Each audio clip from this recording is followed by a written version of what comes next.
अस्सलाम वालेकुम। Adnan Shabir, Pakistan property leaders बहरिया town Karachi के प्लेटफॉर्म से।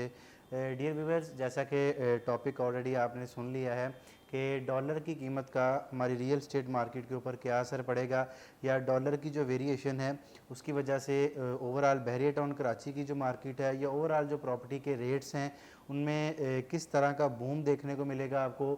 आया प्राइजेज़ ऊपर जाएंगी, नीचे आएंगी, या मार्केट के ऊपर इसका क्या असर पड़ेगा। बेसिकली इस टाइम पर जो मुल्क के अंदर पॉलिटिकल अनस्टेबिलिटी है, फाइनेंशियल अनस्टेबिलिटी है, और इसी तरह जो इकोनॉमिकल अनस्टेबिलिटी है, इन सारी चीज़ों का हमारी रियल स्टेट मार्केट पे क्या असर पड़ेगा। इस टाइम पर कौन सी प्रॉपर्टी हमारी फेवर में जा सकती है, हमें किस साइड पर इन्वेस्टमेंट करनी चाहिए, आया हमें कमर्शियल प्रॉपर्टी परचेज़ करनी चाहिए या हमें रेजिडेंशियल प्रॉपर्टी परचेज़ करनी चाहिए। इंशाअल्लाह उल अज़ीज़ आज की इस कंप्लीट वीडियो के अंदर आपको एक तफसीली गुफ्तगू जो है सुनने को मिलेगी और इंशाअल्लाह एक डिटेल डिस्कशन हम इस हवाले से करेंगे। देखें, जब हम बात करते हैं रेजिडेंशियल प्रॉपर्टी की और कमर्शियल प्रॉपर्टी की, देखें आप लोगों ने 2021 में, अगर हम उसका मैं मिड की बात करता हूँ तो उसके मिड से जिस तरह मार्केट के जो रेट्स थे वो स्टेबल हुए। जैसे ही कोरोना के बाद आप लोगों ने बहरिया टाउन कराची के अंदर परचेजिंग स्टार्ट की और यहाँ की मार्केट में आपको बहुत ज़्यादा रनिंग देखने को मिली, बहुत ज़्यादा रेट्स के अंदर बूम देखने को मिला। लेकिन जब उनके रेट्स बहुत ज़्यादा हाई हो गए, यानी कि जो प्लॉट आपको 30 लाख का मिल रहा था वो 50 से 55 लाख का हो गया, और जो 35 लाख का मिल रहा था वो मिनिमम आपको 60 से 65 लाख के अंदर चला गया। यानी कि जब आप कोरोना के बाद की मार्केट आप लोगों ने देखी तो रेजिडेंशियल मार्केट जो थी उसमें अच्छा खासा बूम आपको देखने को मिला। मार्केट में बहुत ज़्यादा रनिंग देखने को मिली, मार्केट के अंदर बहुत ज़्यादा परचेजिंग और सेलिंग भी हुई। बहुत सारे लोगों ने प्रॉपर्टी परचेज़ की, बहुत सारे लोगों ने अपनी प्रॉपर्टी सेल की, उसमें बहुत सारा जो गेन था उन्होंने हासिल किया, पे बैक लोगों को मिला, उन्होंने अच्छा खासा रिटर्न जो था वो इस चीज़ से हासिल किया। लेकिन जैसे ही मैं बात करता हूँ कि 2021 के मिड से लेकर ऑनवर्ड टिल आज के दिन तक, ये आज ईद उल फितर के बाद हम ये वाली वीडियो रिकॉर्ड कर रहे हैं, आज तकरीबन हम 2021 का मिड से लेकर आज तक जितना भी टाइम ड्यूरेशन है वहाँ से लेकर आज तक अगर देखते हैं तो रेजिडेंशियल प्रॉपर्टी के रेट्स जो हैं वो स्टेबल हो चुके हैं। यहाँ ऐसा भी हुआ कि रमज़ानुल मुबारक के अंदर और उससे प्रीवियस 1 मंथ की अगर मैं बात करता हूँ तो रेजिडेंशियल प्रॉपर्टी के रेट्स में ज़रा करेक्शन आपको देखने को मिली, रेट्स में थोड़ी थोड़ी कमी हुई, किसी में 1 लाख 2 लाख 3 4 लाख तक भी कमी हुई। यानी कि जैसे जैसे डॉलर का रेट अप होता गया आपकी रेजिडेंशियल प्रॉपर्टी जो थी उसके रेट्स भी कम होते गए। इस वजह से जिन लोगों ने रेजिडेंशियल प्रॉपर्टी के अंदर इन्वेस्टमेंट की थी, डॉलर की वेरिएशन की वजह से उनके रेट्स इस टाइम पर कम हो चुके हैं। यानी कि वो लोग जो एक अच्छा खासा पे बैक या अच्छा खासा गेन लेना चाह रहे थे रेजिडेंशियल प्रॉपर्टी पर, अब मार्केट भी कन्वर्ट हो गई और डॉलर की वेरिएशन की वजह से जो रेजिडेंशियल प्रॉपर्टी थी उनके रेट्स उस वेरिएशन या उस ग्राफ के साथ ऊपर नहीं गए जिस ग्राफ के साथ कोरोना के बाद गए थे।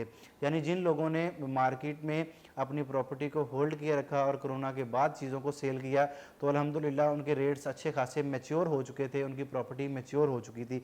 लेकिन आज की इस सिचुएशन में हम देख रहे हैं कि जो रेजिडेंशियल प्रॉपर्टी है, जिन लोगों ने रेजिडेंशियल प्रॉपर्टी सिर्फ और सिर्फ इन्वेस्टमेंट पॉइंट ऑफ व्यू से परचेज़ की थी, लेकिन आज चूँकि डॉलर की वेरिएशन की वजह से, अब यहाँ पे मैं जिक्र करूँगा 61, 62, 63 का भी और ग्रीन्स का भी। आप हमारे ही चैनल्स की कुछ प्रीवियस वीडियोस को देख सकते हैं कि हमने रिजेक्ट किया था कि 61, 62, 63 में इन्वेस्ट ना करें, क्योंकि ये एक हिसाब से एक सट्टा था जो कि चल गया तो चल गया, वरना जो इनके रेट्स जो हैं वो नीचे गिर जाएंगे। आज आप देख लें कि उनके 61, 62, 63 के भी रेट काफ़ी ज़्यादा नीचे आ गए हैं, चूँकि डॉलर की जो वेरिएशन है, डॉलर का रेट जैसे जैसे अप जाएगा आपकी रेजिडेंशियल प्रॉपर्टी जो है इनके रेट्स हमेशा डाउन आएंगे। अगर तो आप इन्वेस्टमेंट पॉइंट ऑफ व्यू से इस टाइम पर रेजिडेंशियल प्रॉपर्टी जो है वो परचेज़ करते हैं तो एक टाइम वो आएगा जब डॉलर की वैल्यू कम होगी तो आपके रेट्स मैच्योर होंगे।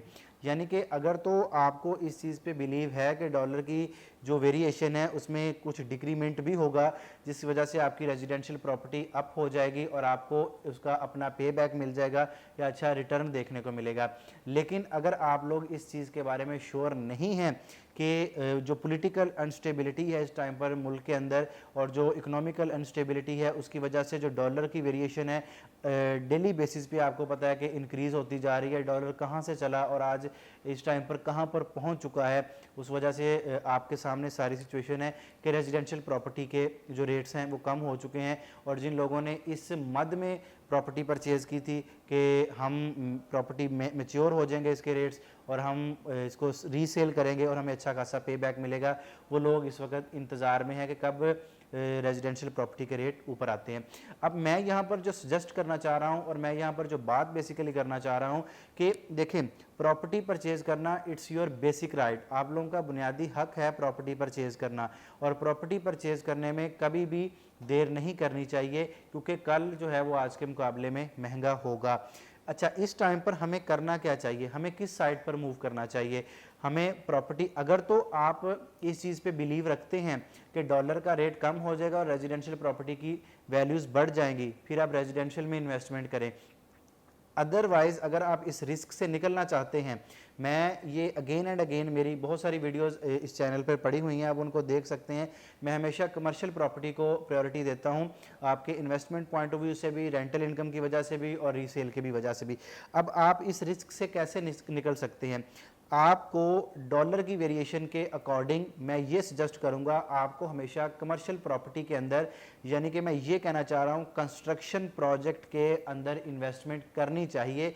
उसकी वजह क्या है? जब आप कंस्ट्रक्शन प्रोजेक्ट में इन्वेस्टमेंट करते हैं तो आप सिर्फ इनिशियल डिपॉजिट देते हैं, अपना 20 से 25% अपनी डाउन पेमेंट देते हैं। उसके बाद आपने जितनी भी पेमेंट होती है वो आपने इंस्टॉलमेंट पे करनी होती है। इसमें आपका रिस्क ये ख़त्म हो जाता है कि आप अगर अपनी बाद में डॉलर का रेट अप जाए या डाउन जाए, अगर डॉलर का रेट जो है वो अप भी जाता है आप फिर भी सेफ हैं और डॉलर का रेट नीचे आता है तो आप फिर भी फ़ायदे में हैं। इस चीज़ से, रिस्क से निकलने के लिए आपको हमेशा कमर्शियल प्रॉपर्टी के अंदर ही इन्वेस्टमेंट करनी चाहिए या कंस्ट्रक्शन प्रोजेक्ट के अंदर, चूँकि वो बिल्डर के ऊपर है। फिर चाहे रेट अप हो डॉलर का, कंस्ट्रक्शन के रेट ऊपर जाएं या मटेरियल के रेट ऊपर जाएं या नीचे जाएं, उससे आपका कंसर्न नहीं होगा, उससे सारा जो कंसर्न होगा वो बिल्डर का होगा। डॉलर की वेरिएशन का रियल स्टेट मार्केट के ऊपर इम्पैक्ट पड़ता है, चूँकि इस टाइम पर रेजिडेंशियल प्रॉपर्टी के जो रेट्स हैं उनमें करेक्शन आपको देखने को मिली है।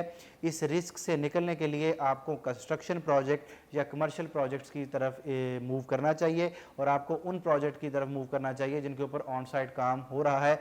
आई मीन टू से आपको कमर्शियल प्रॉपर्टी के अंदर इन्वेस्टमेंट करनी चाहिए अगर आप डॉलर की वेरिएशन के रिस्क से निकलना चाहते हैं। तो मेरी आज की वीडियो का ये मैसेज उन तमाम इन्वेस्टर्स के लिए, उन तमाम एंड यूज़र्स के लिए, उन तमाम लोगों के लिए जो बैरियर टाउन कराची के अंदर प्रॉपर्टी परचेज़ करना चाहते हैं सिर्फ इन्वेस्टमेंट पॉइंट ऑफ व्यू से, तो उनको नो डाउट फिर कंस्ट्रक्शन प्रोजेक्ट और कमर्शियल प्रोजेक्ट के अंदर इन्वेस्टमेंट करनी चाहिए ताकि डॉलर के रेट का आपकी प्रॉपर्टी के ऊपर या आप इस रिस्क से बाहर निकल आएँ कि हमारे इन फ्यूचर रेट कहीं प्रॉपर्टी के कम ना हो जाएँ या ज़्यादा ना हो जाए। मज़ीद मालूमात के लिए मेरी वीडियोज़ को देखते रहिए। अपना बहुत सारा ख्याल रखिएगा। Thank you so much. अल्लाह हाफिज़।